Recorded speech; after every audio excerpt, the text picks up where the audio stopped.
usually at the user meeting, I always talk about allocation schemes. You're probably fed up by now. And this year, if I manage, this year I changed topic. I talk about the storage in a very generic way about the storage policies, but before doing that, I will just remind you the allocation schemes so that you don't forget. Oops. Oh, what is this? Okay, whatever. Sorry. I'm not totally sure what happened there, but anyway, this is just to give you some numbers. In 2014,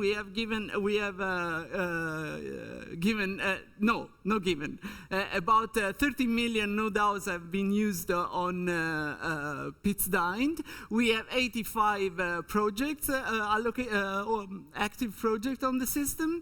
And as I said, this is just a short reminder of the allocation schemes that we have still currently at CSCS. I'm not going to talk about anything in details because you should, as you know these things by heart now, so there's no point for me to bother you. And I will give you I want to just give you a few numbers for 2014. This was the usage by institution. You see some changes.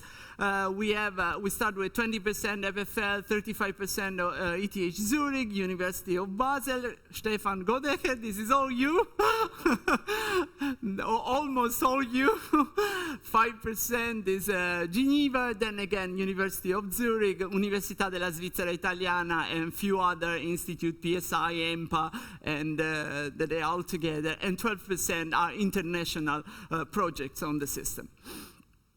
Usage by scientific domains, this number you will see also in the annual report is also available at our booth. And so you see chemistry and material science are the major users of our HPC systems. Earth and environmental science is climate and geoscience. Then we have life science. Mechanics and engineers here is mainly fluid dynamics. And physics is astrophysics and plasma physics in these specific numbers. This is because the topic is about storage at CSCS. I want to give you an idea of who are the major users of our storage resources at CSCS. Please forgive me if I have these crazy numbers here, but it's to keep the color, all the color in sync. So we have 0.08% that belongs to chemistry and materials. So they don't produce anything. Basically, they are scared of Thomas. That's the truth. Then we have earth and environmental science that uses, this is the long-term storage, that uses 67% of the resources, and here it's mainly climate. Then we have also life science that produces very little or has very little currently stored at CSCS. Then we have mechanics and engineers, so fluid dynamics is also producing quite some data, as well as the astrophysicists. Here we have physics and astrophysics and plasma physics, but the major users are astrophysics. For the same picture for the temporary storage, so for the short-term storage or the project length duration storage, here we have, here things are tiny little different. So we do have some data from the material, the chemistry and materials. We still have quite a lot of data from the earth and environmental science.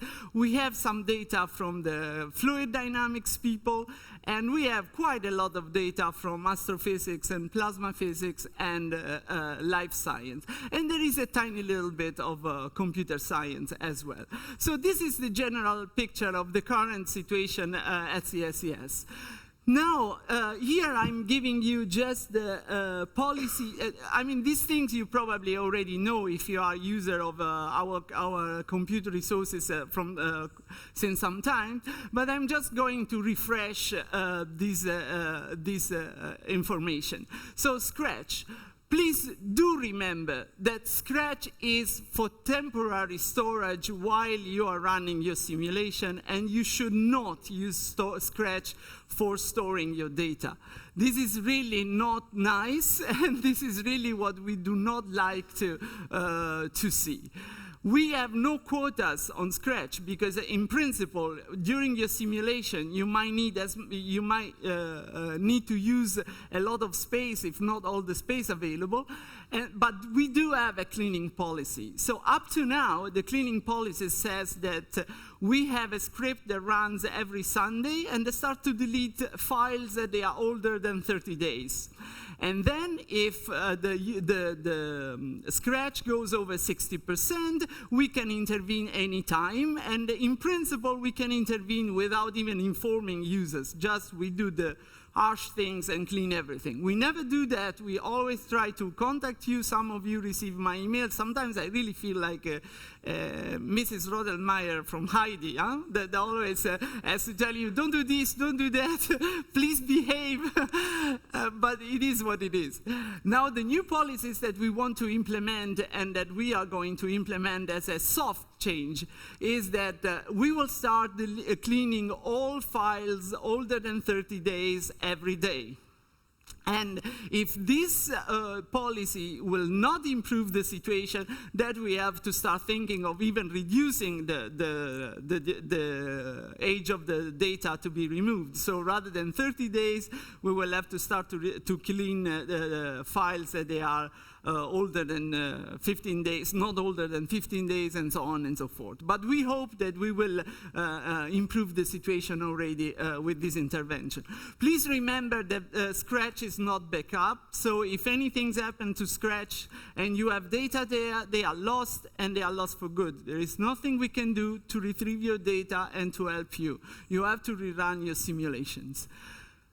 We also do not recommend that you use these clever touch commands, because this is also not something nice. We have harsh policies for if we catch people doing this. We don't apply them, but we really would appreciate if you try to collaborate with us rather than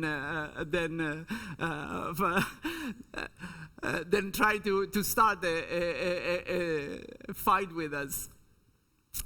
Scratch, how do you get access to Scratch? This is very, straightforward, because if you have a project and you are an account on a system, at the first login, if the script works properly, you should, at the first login on ELA, you should have all your important directories to be created. And so you have your Scratch ready to be used. Project. Now, project is what we call an intermediate storage space. What happens is, whenever you have a project at CSCS, you are granted this space on project if you ask for the disk space in your proposal. We are understanding, so and we are trying to understand you. So if you forgot, we give you the default. But if you need to have a serious disk space, you need to think when you write the proposal.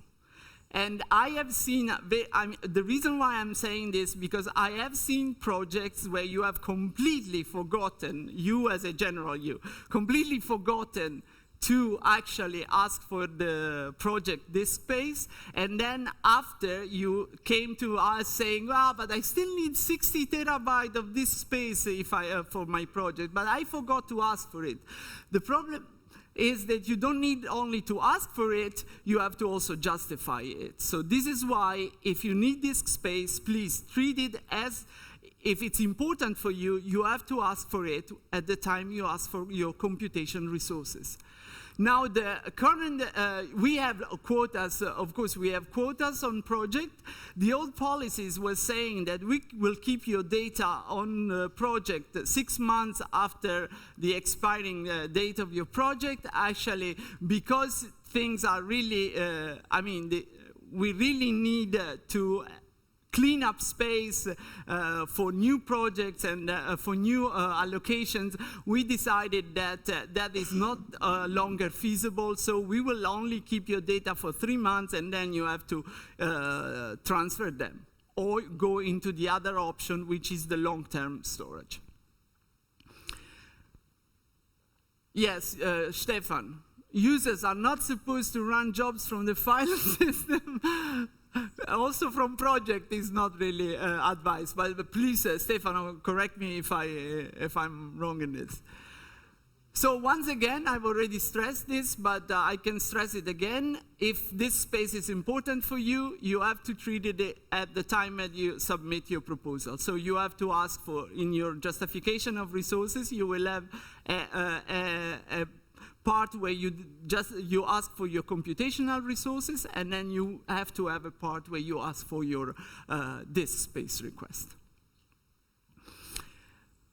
Now, if you're not happy with this short or medium term or intermediate term storage, you probably know what we can offer you is the long-term storage, which is called Store.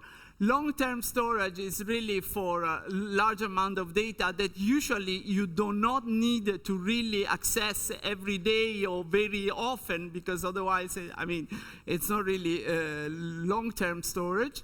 And, but as you know, because some of you might know because you have contacted me or Michele, and you know that store has to be bought. Quotas are enforced and data are backed up. So this is the overview of the storage at CSCS, and just to summarize what I've been saying to you in a more graphical way, so we have Scratch, we have Project, we have Store. Scratch, you get it as soon as you have an account at CSCS, on a system at CSCS. Project, you have a default allocation if you don't really need, because you don't ask for it. You might have more if you properly ask in your proposal. And then you have Store, which is the long-term solution. So these are the size of this file system. So 2.6 petabyte for Scratch, 3.2 petabyte for Project, and 2.6 petabyte for Scratch. This is the total capacity of the system. This is the current usage. So you see, we are not really joking when we say that we cannot really keep your data forever because we don't have that much space we don't have that much space, but we also have to be reasonable in the way we deal with this data. I've seen during the conference, everybody is actually talking about this data, so we need to start thinking seriously about it. Then these are the time limits. As I said, up to now, 30 days, we start cleaning files that they are older than 30 days. Project is, you have it until the end of your project, then you have to seriously think of move data. And Store is unlimited or long-term, or 5 years, 10 years, or perhaps more. Access, this is the fast file system, so this is where you should run your simulation. These are generic words, they don't mean much, but you can ask Stefano for more technical for the numbers. And finally, what we allocate to project, so Scratch you can use as much as you need. Project, 5 terabyte used to be the default, but from the new proposal on, it will be 5 terabyte. And Store is about 160 francs per terabyte. We are revising this, so it might be the numbers might be a little different. Yeah, just a sec, Michele. This is the last one. So, And so you have to buy into this. What I can say to you is that we are thinking of upgrading project store, and then probably with the upgrade of the system, also the scratch of the system. So we are thinking of increasing our resources, but these are the data for the moment. Michele, you had a question? Yes. So this is 160 francs per terabyte per year? Or yes.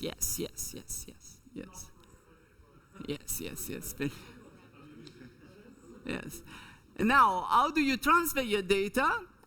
Here, thanks to Nick, I try to be funny and say you need a magic wand to transfer your data.